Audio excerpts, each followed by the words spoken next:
Hola, ¿qué tal con todos? En este video tutorial voy a mostrar 3 formas de cómo abrir AutoCAD 2021 en Windows 10. La primera forma es dar doble clic izquierdo sobre el acceso directo al programa que está en el escritorio. Si no está, se pulsa la tecla Windows.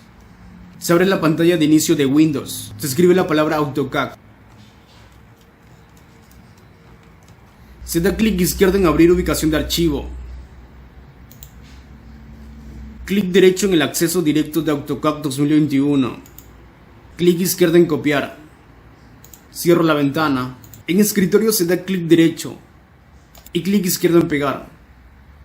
La segunda forma es presionar la tecla Windows. Escribir la palabra AutoCAD. Luego dar clic izquierdo en AutoCAD 2021. En esta opción de aquí, o en esta de aquí, o en abrir. Y la tercera forma es dar clic derecho en el acceso directo de AutoCAD 2021. Clic izquierdo en anclar a la barra de tareas.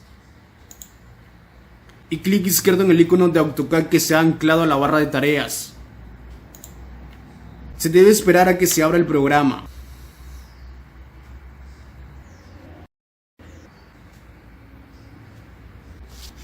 Se ha abierto AutoCAD 2021.